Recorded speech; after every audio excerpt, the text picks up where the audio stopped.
आप सभी का स्वागत है चैनल श्रेष्ठ कहानियाँ में। दोस्तों, कहानियों की श्रृंखला को आगे बढ़ाते हैं और सुनते हैं प्रेमचंद जी की एक कहानी जिसका शीर्षक है बैर का अंत। रामेश्वर राय अपने बड़े भाई के शव को खाट से नीचे उतारते हुए भाई से बोले, तुम्हारे पास कुछ रुपए हो तो लाओ, दाह क्रिया की फिक्र करें। मैं बिल्कुल खाली हाथ हूँ। छोटे भाई का नाम विश्वेश्वर राय था। वह एक जमींदार के कारिंदे थे। आमदनी अच्छी थी। बोले, आधे रुपए मुझसे ले लो, आधे तुम निकालो। रामेश्वर बोले, मेरे पास रुपए नहीं हैं। विश्वेश्वर ने कहा, तो फिर इनके हिस्से का खेत रेहन रख दो। रामेश्वर ने कहा, तो जाओ कोई महाजन ठीक करो, देर न लगे। विश्वेश्वर राय ने अपने एक मित्र से कुछ रुपए उधार लिए। उस वक्त का काम चला। पीछे फिर कुछ रुपए लिए, खेत की लिखा पढ़ी कर दी। कुल 5 बीघे जमीन थी। 300 रुपये मिले। गांव के लोगों का अनुमान है कि क्रियाकर्म में मुश्किल से 100 रुपये उठे होंगे, पर विश्वेश्वर राय ने षोडशी के दिन 301 रुपये का लेखा भाई के सामने रख दिया। रामेश्वर राय ने चकित होकर पूछा, सब रुपए उठ गए? विश्वेश्वर राय ने कहा, क्या मैं इतना नीच हूँ कि करनी के रुपए भी कुछ उठा रखूँगा? किसको यह धन बचेगा? रामेश्वर राय ने कहा, नहीं, मैं तुम्हें बेईमान नहीं बनाता, खाली पूछता था। विश्वेश्वर राय ने कहा, कुछ शक हो तो जिस बनिए से चीज़ें ली गई थीं उससे पूछ लो। साल भर के बाद एक दिन विश्वेश्वर राय ने भाई से कहा, रुपए हो तो लाओ, खेत छुड़ा लें। रामेश्वर राय ने कहा, मेरे पास रुपए कहाँ से आए? घर का हाल तुमसे छिपा थोड़े ही है। विश्वेश्वर राय ने कहा, तो मैं सब रुपए देकर ज़मीन छुड़ाए लेता हूँ। जब तुम्हारे पास रुपए हो, आधा देकर अपनी आधी ज़मीन मुझसे ले लेना। रामेश्वर राय बोले, अच्छी बात है, छुड़ा लो। 30 साल गुजर गए। विश्वेश्वर राय जमीन को भोगते रहे। उसे खाद गोबर से खूब सजाया। उन्होंने निश्चय कर लिया था कि यह जमीन न छोड़ूंगा। मेरा तो इस पर मौरूसी हक हो गया। अदालत से कोई भी नहीं ले सकता। रामेश्वर राय ने कई बार यत्न किया कि रुपए देकर अपना हिस्सा ले लें, पर 30 साल में वे कभी 150 रुपये जमा न कर सके। मगर रामेश्वर राय का लड़का जागेश्वर कुछ संभल गया। वह गाड़ी लादने का काम करने लगा था और इस काम में उसे अच्छा नफा भी होता था। उसे अपने हिस्से की रात दिन चिंता रहती थी।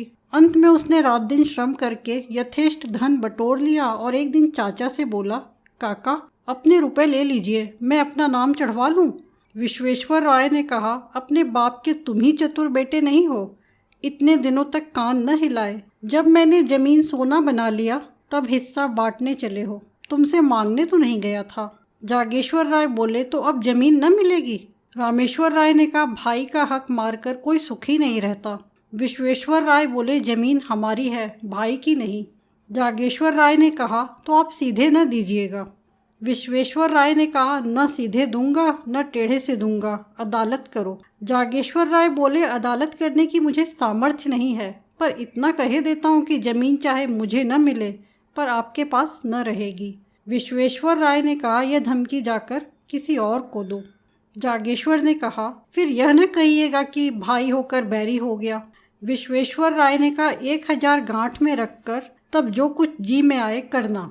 जागेश्वर ने कहा, मैं गरीब आदमी 1000 रुपये कहाँ से लाऊंगा?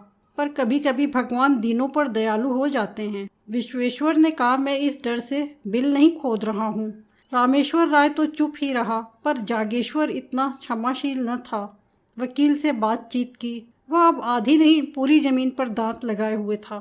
मृत सिद्धेश्वर राय के एक लड़की तपेश्वरी थी। अपने जीवन काल में वे उसका विवाह कर चुके थे। उसे कुछ मालूम ही न था कि बाप ने क्या छोड़ा और किसने लिया। क्रियाकर्म अच्छी तरह हो गया। वह इसी में खुश थी। षोडशी में आई थी, फिर ससुराल चली गई। 30 वर्ष हो गए, न किसी ने बुलाया न वह मैके आई।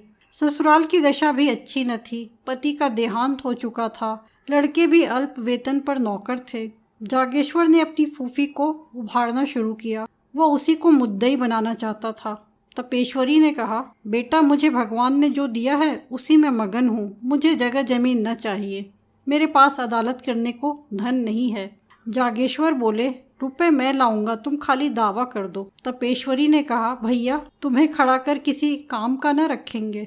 जागेश्वर बोले, यह नहीं देखा जाता कि वे जायदाद लेकर मजे उड़ावें और हम मुंह ताकें। मैं अदालत का खर्च दे दूंगा। इस जमीन के पीछे बिक जाऊंगा पर उनका गला न छोड़ूंगा। तपेश्वरी बोली, अगर जमीन मिल भी गई तो तुम अपने रुपयों के एवज में ले लोगे, मेरे हाथ क्या लगेगा? मैं भाई से क्यों बुरी बनूं? जागेश्वर राय बोले, जमीन आप ले लीजिएगा, मैं केवल चाचा साहब का घमंड तोड़ना चाहता हूँ। तपेश्वरी ने कहा, अच्छा जाओ मेरी तरफ से दावा कर दो। जागेश्वर ने सोचा, जब चाचा साहब की मुट्ठी से जमीन निकल आएगी तब मैं 10-5 रुपए साल पर इनसे ले लूँगा। इन्हें अभी कौड़ी नहीं मिलती, जो कुछ मिलेगा उसी को बहुत समझेंगी। दूसरे दिन दावा कर दिया। मुंसिफ के इजलास में मुकदमा पेश हुआ। विश्वेश्वर राय ने सिद्ध किया कि तपेश्वरी सिद्धेश्वर की कन्या ही नहीं है। गांव के आदमियों पर विश्वेश्वर राय का दबाव था। सब लोग उससे रुपए पैसे उधार ले जाते थे, मामले मुकदमे में उनसे सलाह लेते। सबने अदालत में बयान किया कि हम लोगों ने कभी तपेश्वरी को नहीं देखा, सिद्धेश्वर की कोई लड़की ही न थी। जागेश्वर ने बड़े बड़े वकीलों से पैरवी करवाई, बहुत धन खर्च किया, लेकिन मुंसिफ ने उसके विरुद्ध फैसला सुनाया। बेचारा हताश हो गया। विश्वेश्वर की अदालत में सबसे जान पहचान थी। जागेश्वर को जिस काम के लिए मुट्ठियों रुपए खर्च करने पड़ते थे वह विश्वेश्वर मुरव्वत में करा लेता। जागेश्वर ने अपील करने का निश्चय किया। रुपए न थे, गाड़ी बैल बेच डाले, अपील हुई, महीनों मुकदमा चला। बेचारा सुबह से शाम तक कचहरी के अमलों और वकीलों की खुशामद किया करता। रुपए भी उठ गए, महाजनों से ऋण लिया। 12 अब की उसकी डिग्री हो गई। 500 का बोझ सिर पर हो गया था, पर अब जीत ने आंसू पोंछ दिए। विश्वेश्वर ने हाई कोर्ट में अपील की। जागेश्वर को अब कहीं से रुपए न मिले। विवश होकर अपने हिस्से की जमीन रेहन रखी। फिर घर बेचने की नौबत आई, यहाँ तक कि स्त्रियों के गहने भी बिक गए। अंत में हाई कोर्ट से भी उसकी जीत हो गई। आनंदोत्सव में बची खुची पूंजी भी निकल गई। 1000 पर पानी फिर गया। हाँ, संतोष यही था कि 5 बीघे मिल गए। तपेश्वरी क्या इतनी निर्दयी हो जाएगी कि थाली मेरे सामने से खींच लेगी? लेकिन खेतों पर अपना नाम चढ़ते ही तपेश्वरी की नीयत बदली। उसने एक दिन गांव में आकर पूछताछ की तो मालूम हुआ कि 5 बीघे 100 रुपये में उठ सकते हैं। लगान केवल 25 रुपये था, 75 रुपये का नफ़ा था। इस रकम ने उसे विचलित कर दिया। उसने असामियों को बुलाकर उनके साथ बंदोबस्त कर दिया। जागेश्वर राय हाथ मलता रह गया। आखिर उससे न रहा गया। बोला, फूफी जी, आपने ज़मीन तो दूसरों को दे दी, अब मैं कहाँ जाऊँ? तपेश्वरी ने कहा, बेटा, पहले अपने घर में दिया जलाकर तब मस्जिद में जलाते हैं। इतनी जगह मिल गई तो मैके से नाता हो गया, नहीं तो कौन पूछता। जागेश्वर राय बोले, मैं तो उजड़ गया। तपेश्वरी ने कहा, जिस लगान पर और लोग ले रहे हैं उसमें 2-4 रुपए कम करके तुम ही क्यों नहीं ले लेते? तपेश्वरी तो 2-4 दिन में विदा हो गई। रामेश्वर राय पर वज्रपात सा हो गया। बुढ़ापे में मजदूरी करनी पड़ी, मान मर्यादा से हाथ धोया, रोटियों के लाले पड़ गए। बाप बेटे दोनों प्रातःकाल से संध्या तक मजदूरी करते, तब कहीं आग जलती। दोनों में बहुधा तकरार हो जाती। रामेश्वर राय सारा अपराध बेटे के सिर रखता। जागेश्वर कहता, आपने मुझे रोका होता तो मैं क्यों इस विपत्ति में फंसता। उधर विश्वेश्वर राय ने महाजनों को उकसा दिया। साल भी न गुजरने पाया था कि बेचारे निराधार हो गए। जमीन निकल गई, घर नीलाम हो गया। 10-20 पेड़ थे, वे भी नीलाम हो गए। चौबे जी डूबे न बने, दरिद्र हो गए। इस पर विश्वेश्वर राय के ताने और भी गजब ढाते। यह विपत्ति का सबसे नोकदार कांटा था, आतंक का सबसे निर्दय आघात था। 2 साल तक इस दुखी परिवार ने जितनी मुसीबतें झेली, यह उन्हीं का दिल जानता है। कभी पेट भर भोजन न मिला। हाँ, इतनी आन थी कि नीयत नहीं बदली। दरिद्रता ने सब कुछ किया पर आत्मा का पतन न कर सकी। कुल मर्यादा में आत्मरक्षा की बड़ी शक्ति होती है। एक दिन संध्या समय दोनों आदमी बैठे आग ताप रहे थे कि सहसा एक आदमी ने आकर कहा, ठाकुर चलो, विश्वेश्वर राय तुम्हें बुलाते हैं। रामेश्वर ने उदासीन भाव से कहा, मुझे क्यों बुलाएंगे? मैं उनका कौन होता हूँ? क्या कोई और उपद्रव खड़ा करना चाहते हैं? इतने में दूसरा आदमी दौड़ा हुआ आकर बोला, ठाकुर जल्दी चलो, विश्वेश्वर राय की दशा अच्छी नहीं है। विश्वेश्वर राय को इधर कई दिनों से खांसी बुखार की शिकायत थी, लेकिन शत्रुओं के विषय में हमें किसी अनिष्ट की आशंका नहीं होती। रामेश्वर और जागेश्वर कभी कुशल समाचार पूछने भी न गए। कहते, उन्हें क्या हुआ है? अमीरों को धन का रोग होता है। जब आराम करने को जी चाहा, पलंग पर लेट रहे, दूध में साबूदाना उबालकर मिश्री मिलाकर खाया और फिर उठ बैठे। विश्वेश्वर राय की दशा अच्छी नहीं है, यह सुनकर भी दोनों जगह से न हिले। रामेश्वर ने कहा, दशा को क्या हुआ है, आराम से पड़े बातें तो कर रहे हैं। जागेश्वर ने कहा, किसी वैद्य हकीम को बुलाने भेजना चाहते होंगे, शायद बुखार तेज हो गया है। रामेश्वर ने कहा, यहाँ किसे इतनी फुर्सत है, सारा गांव तो उनका हीतू है, जिसे चाहे भेज दें। जागेश्वर ने कहा, हर्ज ही क्या है, जरा जाकर सुनाऊं। रामेश्वर राय बोले, जाकर थोड़े उपले बटोर लाओ, चूल्हा जले फिर जाना। ठाकुर सुहाती करनी आती तो आज यह दशा न होती। जागेश्वर ने टोकरी उठाई और हार की तरफ चला कि इतने में विश्वेश्वर राय के घर से रोने की आवाज़ें आने लगीं। उसने टोकरी फेंक दी और दौड़ा हुआ चाचा के घर में जा पहुंचा। देखा तो उन्हें लोग चारपाई से नीचे उतार रहे थे। जागेश्वर को ऐसा जान पड़ा, मेरे मुंह में कालिख लगी हुई है। वह आंगन से दलान में चला गया और दीवार में मुंह छिपाकर रोने लगा।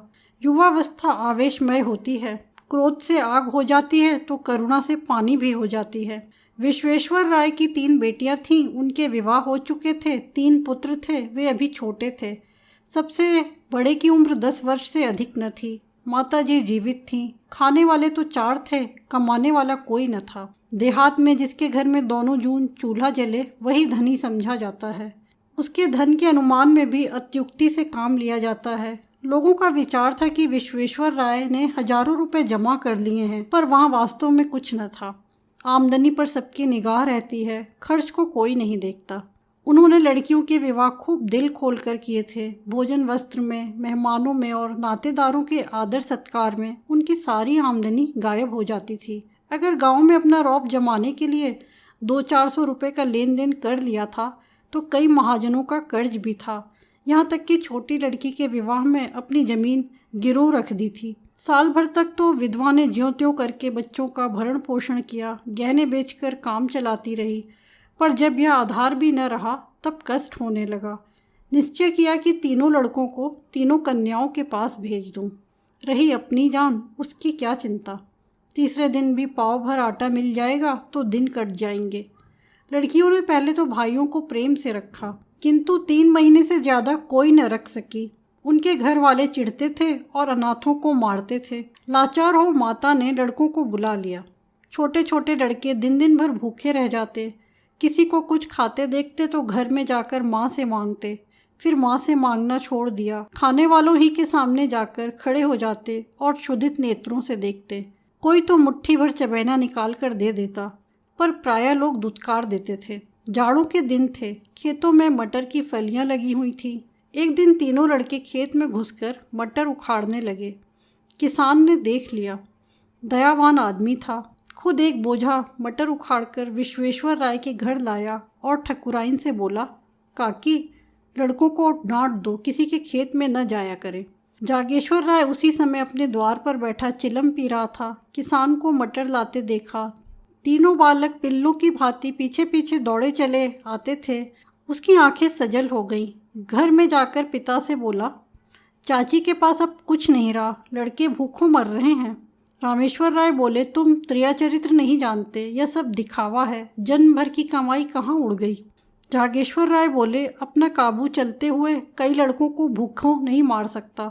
रामेश्वर राय बोले, तुम क्या जानो, बड़ी चतुर औरत है। जागेश्वर राय ने कहा, लोग हम ही लोगों को हंसते होंगे। रामेश्वर राय बोले, हंसी की लाज है तो जाकर छाह कर लो, खिलाओ पिलाओ, है दम। जागेश्वर राय ने कहा, न भर पेट खाएंगे, आधे ही पेट सही, बदनामी तो न होगी। चाचा से लड़ाई थी, लड़कों ने हमारा क्या बिगाड़ा है। रामेश्वर बोले, वह चुड़ैल तो अभी जीती है ना। जागेश्वर चला आया। उसके मन में कई बार यह बात आई थी कि चाची को कुछ सहायता दिया करूं, पर उनकी जली कटी बातों से डरता था। आज से उसने एक नया ढंग निकाला है। लड़कों को खेलते देखता तो बुला लेता, कुछ खाने को दे देता। मजूरों को दोपहर की छुट्टी मिलती है। अब वह अवकाश के समय काम करके मजूरी के पैसे कुछ ज़्यादा पा जाता। घर चलते समय खाने की कोई न कोई चीज़ लेता आता और अपने घर वालों की आंख बचाकर उन अनाथों को दे देता। धीरे धीरे लड़के उससे इतने हिल मिल गए कि उसे देखते ही भैया भैया कहकर दौड़ते। दिन भर उसकी राह देखा करते। पहले माता डरती थी कि कहीं मेरे लड़के को बहलाकर ये महाशय पुरानी अदावत तो नहीं निकालना चाहते हैं। वह लड़कों को जागेश्वर के पास जाने और उससे कुछ लेकर खाने से रोकती, पर लड़के शत्रु और मित्र को बूढ़ों से ज़्यादा पहचानते हैं। लड़के माँ के मना करने की परवाह न करते, यहाँ तक कि शनै शनै माता को भी जागेश्वर की सहृदयता पर विश्वास आ गया। एक दिन रामेश्वर ने बेटे से कहा, तुम्हारे पास रुपए बढ़ गए हैं तो 4 पैसे जमा क्यों नहीं करते, लुटाते क्यों हो? जागेश्वर ने कहा, मैं तो एक एक कौड़ी की किफ़ायत करता हूँ। रामेश्वर ने कहा, जिन्हें अपना समझ रहे हो वे एक दिन तुम्हारे शत्रु होंगे। जागेश्वर ने कहा, आदमी का धर्म भी कोई चीज़ है, पुराने बैर पर एक परिवार की भेंट नहीं कर सकता। मेरा बिगड़ता ही क्या है, यही न रोज घंटे 2 घंटे और मेहनत करनी पड़ती है। रामेश्वर ने मुंह फेर दिया। जागेश्वर घर में गया तो उसकी स्त्री ने कहा, अपने मन की ही करते हो, चाहे कोई कितना ही समझाए, पहले घर में आदमी दिया जलाता है। जागेश्वर ने कहा, लेकिन यह तो उचित नहीं कि अपने घर में दिया की जगह मोमबत्तियां जलाएं और मस्जिद को अंधेरा ही छोड़ दें। स्त्री ने कहा, मैं तुम्हारे साथ क्या पड़ी, मानो कुएं में गिर पड़ी। कौन सुख देते हो, कहने उतार लिए, अब सांस भी नहीं लेने देते। जागेश्वर ने कहा, मुझे तुम्हारे गहने से भाइयों की जान ज़्यादा प्यारी है। स्त्री ने मुंह फेर दिया और बोली, बैरी की संतान कभी अपनी नहीं होती। जागेश्वर ने बाहर जाते हुए उत्तर दिया, बैर का अंत बैरी के जीवन के साथ हो जाता है। दोस्तों, आप सुन रहे थे मुंशी प्रेमचंद जी की कहानी जिसका शीर्षक था बैर का अंत। आपको कहानी कैसी लगी, लाइक कमेंट और शेयर करें और चैनल श्रेष्ठ कहानियाँ को सब्सक्राइब करें। मिलते हैं फिर एक और नई कहानी में। धन्यवाद।